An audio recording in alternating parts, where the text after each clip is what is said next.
சொந்தங்களே, அண்டேஸ் கிச்சனிலிருந்து உங்கள் அம்மா சசிரேகா சுந்தர். இன்றைக்கி நம்ம கிச்சனில் பார்த்தீங்கன்னாக்கா ரொம்ப ரொம்ப டேஸ்டான ஒரு குழம்பு தான் செஞ்சு காட்ட போகிறோம்.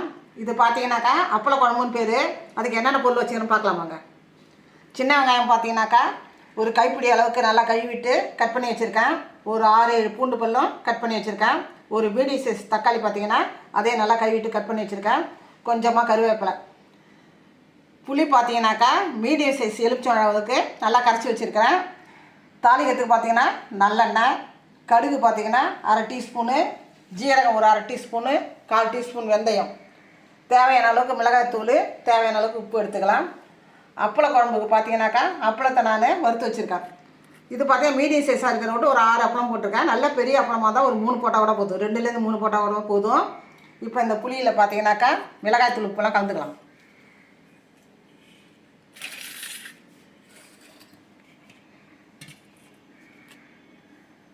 குழம்பு ரொம்ப கொஞ்சமாக தான் வைக்கிறேன்.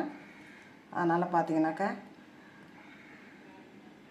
ஒரு 3லேருந்து 3 டீஸ்பூன் குழம்பு மிளகாய்த்தூள் போட்டால் போதும். இதில் தேவையான அளவுக்கு உப்பு, ஏன்னா குழம்பு நல்லா சுண்டணும். சுண்டும் போது உப்பு அதிகமாக போட்டாக்கா உப்பு கைக்கும்.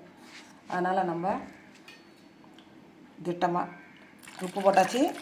கொஞ்சம் தண்ணி மிக்ஸ் பண்ணிக்கலாம். ஏன்னா குழம்பு நல்லா கொதிக்கணும்.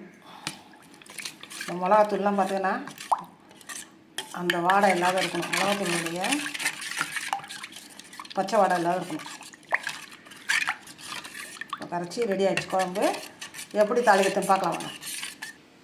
அடுப்பு பற்ற வச்சாச்சு. அது வேலை நம்ம பாத்திரம் வச்சுட்டோம். இப்போ பார்த்தீங்கன்னா அந்த குழம்பு தாளிக்கிறதுக்கு தேவையான அளவுக்கு நல்லெண்ணெய் சேர்த்துக்கலாம்.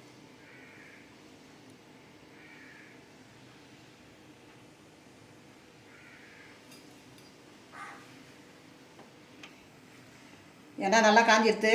இப்போ பார்த்தீங்கன்னா இந்த கடுகு, ஜீரகம், வெந்தயத்தை ஆட் பண்ணிக்கலாம்.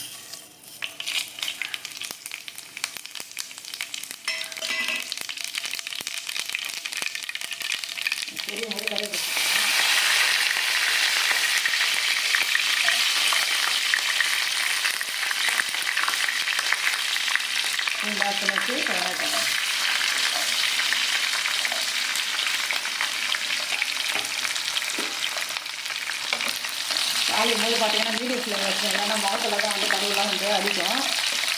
மீடியம் ஃப்ளேம் வச்சுக்கோங்க. வெங்காயம் வர முடியாது, தக்காளி ஆட் பண்ணிக்கலாம்.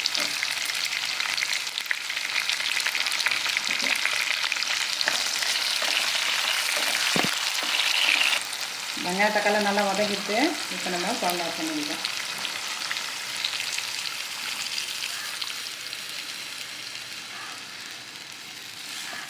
இப்போ பார்த்தீங்கன்னா உப்பு காரெலாம் சரியாக தான் நம்ம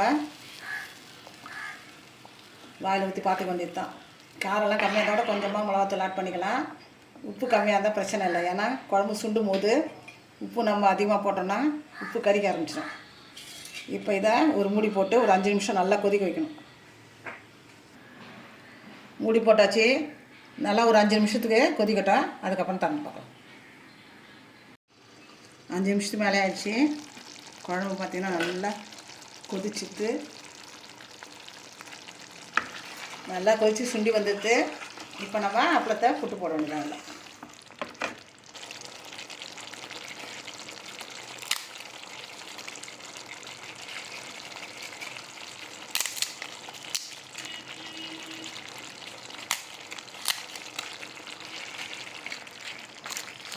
இந்த 1 நிமிஷம் வந்து கொதிச்சாலே போதும். அப்பளம் பார்த்திங்கன்னா நல்லா குழம்போட மிக்ஸ் ஆனாலே போதும். இது ரொம்ப டேஸ்ட்டாக இருக்கும். பார்த்திங்கன்னா அந்த மழை நாளில் இந்த மாதிரிலாம் வச்சு குழம்பு சாப்பிட்டோன்னா அவ்வளோ நல்லாயிருக்கும். வீட்டில் இருக்கவங்க எல்லாருமே விரும்பி சாப்பிடுவாங்க. சின்ன குழந்தைங்கலேருந்து பெரியவங்க வரைக்கும் எல்லோரும் இதை விரும்பி சாப்பிடுவாங்க. பார்த்திங்கன்னா எல்லோரும் இந்த மழை நாளில் பார்த்திங்கன்னா நல்ல ஆரோக்கியமான சாப்பாடை சாப்பிடணும். அப்போ தான் நோய் எதிர்ப்பு சக்தியெல்லாம் அதிகமாக இருக்கும். நமக்கு நிறைய நான்வெஜ் சாப்பிட்றாங்களா பார்த்தீங்கன்னா மட்டன், சிக்கன், ஃபிஷ் இதெல்லாம் அடிக்கடி செஞ்சு சாப்பிடணும் அந்த 2 மாதம் நவம்பர், டிசம்பரில். அதே வெஜிடேரியன் சாப்பிட்றவங்களா இருந்தாக்கா நிறைய ஃப்ரூட்ஸு, வெஜிடபிள்ஸு, அதுக்கப்புறம் கீரைங்க நிறைய இந்த மாதிரிலாம் சேர்த்துக்கினா தான் ரொம்ப ஆரோக்கியமாக இருக்கும். இந்த மாதிரி நவம்பர், டிசம்பர்லலாம் நமக்கு நோய் எதிர்ப்பு சக்தி அதிகமாக இருக்கணும். குளிரும், அப்புறம் ஜுரம் வரும், சளி பிடிக்கும்.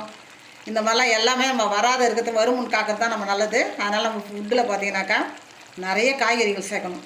காய்கறிகள், கீரைகள், பழங்கள், அதுக்கப்புறம் பார்த்தீங்கன்னாக்கா நான்வெஜ் சாப்பிட்றாங்களா இருந்தாக்கா எல்லாம் சேர்த்துக்கலாம். மட்டன், சிக்கன், ஃபிஷ் அது மாதிரிலாம் சேர்த்து சாப்பிடலாம். முட்டை ஆரோக்கியமான. இப்போ அப்பள குழம்பு ரெடி ஆச்சு. இந்த குளிருக்கும் இதுக்கும் நல்லா சுட சுட சாத்தை வடித்து இதை போட்டு சாப்பிட்டோன்னா அவ்வளோ பிரமாதமாக இருக்கும்.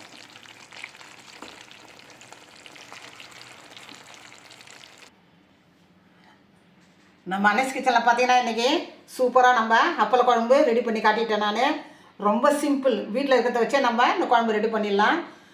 நல்லா சுட சுட சாத்தை வச்சு அதில் போட்டு சாப்பிட்டோன்னா நம்ம தொட்டு கூட தேவையில்லை, அவ்வளோ பிரமாதமாக இருக்கும். நீங்களும் செஞ்சு பாருங்கள். செஞ்சு பார்த்துட்டு எனக்கு கமெண்ட்ஸை சொல்லுங்கள். லைக் பண்ணுங்கள், ஷேர் பண்ணுங்கள், கமெண்ட் பண்ணுங்கள். மறக்காமல் என்னுடைய அனஸ் கிச்சனுக்கு சப்ஸ்கிரைப் பண்ணுங்கள். தேங்க்யூ.